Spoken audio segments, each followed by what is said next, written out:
Zaphod, wake up! Hey, come on, wake up. Just let me stick to what I'm good at, yeah?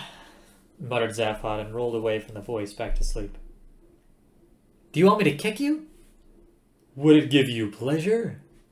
Said Zaphod blearily. No, nor me. So what's the point? Stop bugging me.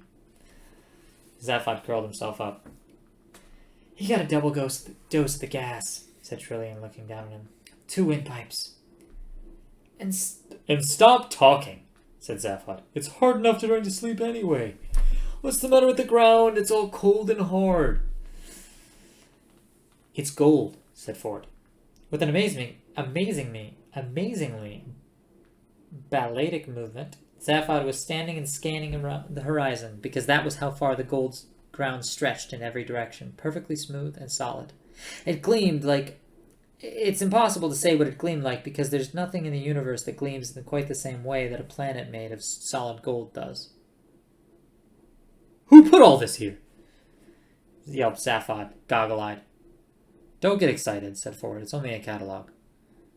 A who? A catalog, said Trillian. An illusion. How can you say that? Cried Zaphod, falling to his hands and knees and staring at the ground. He poked it, prodded it. It was very heavy and very slightly soft. He could mark it with his fingernail. It was very hollow and very shiny, and when he breathed on it, his breath evaporated off it in a way that very peculiar and special way. That breath evaporates off of solid gold. Trillian and I came around a while ago. Trillian and I came around a while ago, said Fjord. We shouted and yelled till somebody came, and then carried on shouting and yelling till they got fed up and put us in their planet catalog to keep us busy until they were ready to deal with us. This is all sense-tape. Zaphod stared at them bitterly. Ah, shit. You wake me up from my own perfectly good dream to show me somebody else's. He sat down in a huff. What's that series of valleys over there? Hallmark, said Fjord. We had a look. We didn't wake you either. We didn't wake you earlier. The last planet was knee-deep in fish. Fish? Some people like the oddest things. Before that, we had platinum. Bit dull. We thought you'd like to see this one, though. Seas of light glared down at them in one solid blaze wherever they looked. Seas of light glared at them in one solid blaze wherever they looked. Very pretty, said Zaphod petulantly.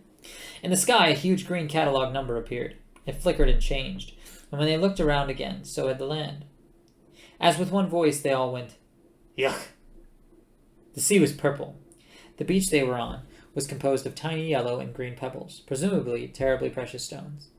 The mountains in the distance seemed soft and undulating with red peaks. Nearby stood a solid silver beach table with a frilly mauve parasol and silver tassels. In the sky, a huge sign appeared, replacing the catalog number. It said, Whatever your tastes, Magrathia can cater for you. We are not proud. And 500 entirely naked women dropped out of the sky on parachutes. I was trying to figure out why they weren't proud. I was like, what do you mean? In a moment, the scene vanished and left them in a springtime meadow full of cows. Ah! My brains! You want to talk about it? Said Fjord. Yeah, okay. And all 3 of them sat down and ignored the scenes that came and went around them. I figure this. Whatever happened to my mind, I did it. And, I did it in such a way that wouldn't be detected by the government's screening tests. And I wasn't to know anything about it myself. Pretty crazy, right? The other 2 nodded in agreement. So, I reckon. What's so secret I can't let anybody know about it? Not the galactic government, not even myself. And the answer is I don't know, obviously. But I put together a few things, and I begin to guess. When did I decide to run for president? Shortly after the death of President Yuden Franks. You remember Yuden, Fjord? Yeah, said Fjord. He was that guy we met when we were kids, the Arcturian captain. He was a gas. He gave us conkers when you busted your way into his mega freighter. Said you were the most amazing kid he'd ever met. What's all this? Said Trillian. Ancient history, when we were kids together on Beetlejuice. The Arcturian megafreighters used to carry most of the bulky trade around the galactic center within the outlying regions. The Betelgeuse trading scouts used to find the markets and Arcturians would supply them. There was a lot of trouble with space pirates before they were wiped out in the Dordelis Wars, and the megafreighters had to be equipped with the most fantastic defense shield known to galactic science. They were real brutes of ships and huge. In orbit around the planet, they would eclipse the sun. One day, young Zaphod here decides to raid one. On a tri-jet scooter designed for stratosphere work, a mere kid. I mean, forget it was crazier than Mad Monkey. I went along for the ride because I'd get some very safe money on him not doing it, and didn't want him coming back with fake evidence. So what happens? We get in this tri-jet, which he had souped up into something totally other. Crossed 3 parsecs in a matter of weeks. Burst our way into a megafreighter I still don't know how. Marched onto the bridge waving toy pistols and demanding conkers. A wilder thing I have not known. Lost me a year's pocket money. For what? Conkers. The captain was this really amazing guy, Euden Franks. He gave us food, booze, stuff from really weird parts of the galaxy, lots of conkers, of course, and we had just the most incredible time. Then he teleported us back into maximum security wing of the Betelgeuse State Prison. He was a cool guy. Went on to become president of the galaxy. Zaphod paused. The scene around them was currently plunged into gloom. Dark mists swirled around them, and elephantine shapes lurked indistinctly in the shadows. The air was occasionally rent with the sounds of illusory beings murdering other illusory beings. Presumably, enough people must have liked this sort of thing to make it a paying proposition. Fjord, said Zaphod quietly. Yeah? Just before Euden died, he came to see me. What? You never told me. No. What did he say? What did he come to see you about? He told me about the Heart of Gold. It was his idea that I should steal it. His idea? Yeah. And the only possible way of stealing it was to be at the launching ceremony. Ford gaped at him in astonishment for a second, and then roared with laughter. Are you telling me that you set yourself up to become the president of the galaxy just to steal that ship? That's it. With a sort of grin that would get most people locked away in a room with soft walls. But why? Said Ford. What's so important about having it? Dunno. I think if I'd consciously known what was so important about it, and what I would need it for, it would have shown up on the brain screening tests and I would have never passed. I think Euden told me a lot of things that are still locked away. So you think you went about and mucked inside your own brain as a result of Euden talking to you? He was a hell of a talker. Oh, shit. Yeah, but Zaphod, old man, you want to look after yourself, you know. I mean, do you have... Oh, shit. Zaphod shrugged. I mean, don't you have any inkling of the reasons for all this? Zaphod thought hard about this, and doubts seemed to cross his mind. No. I don't seem to be letting myself into any of my secrets. Still, he added on further reflection. I can understand that. I wouldn't trust myself further than I would spit a rat. A moment later, the last planet in the catalog vanished from beneath them, and the solid world resolved itself again. They were sitting in a plush waiting room, full of glass-top tables and design awards.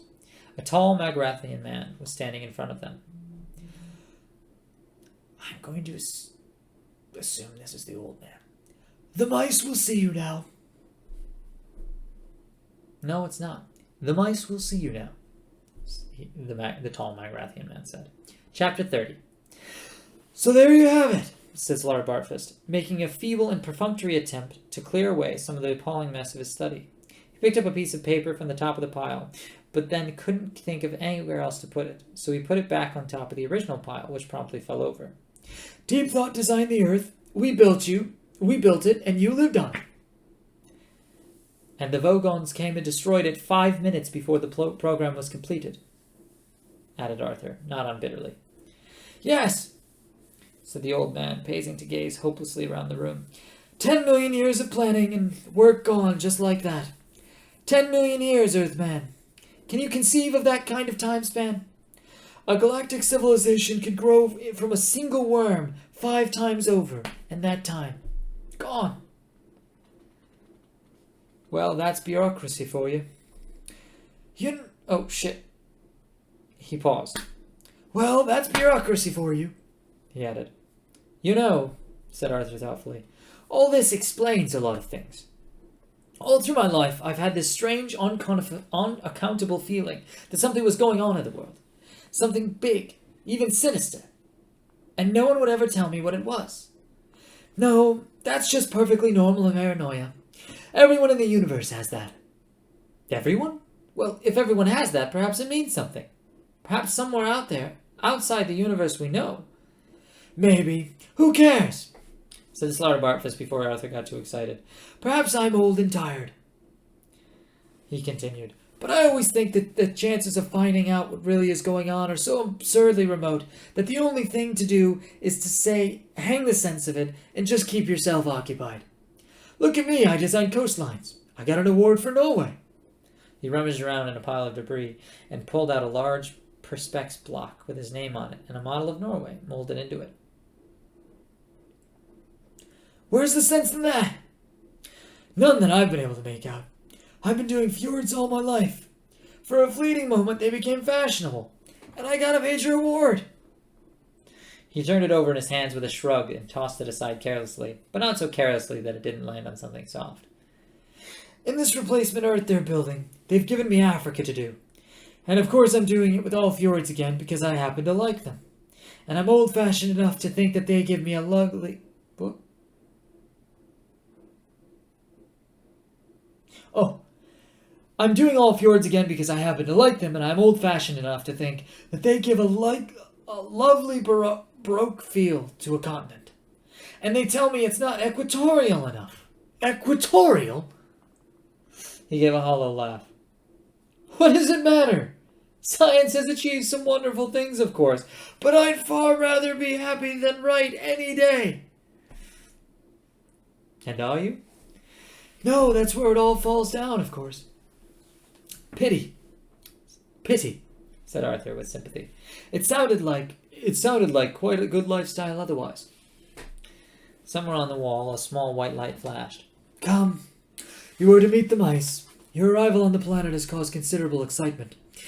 It has already been hailed, so I gather, as the third most improbable event in the history of the universe. What were the first two?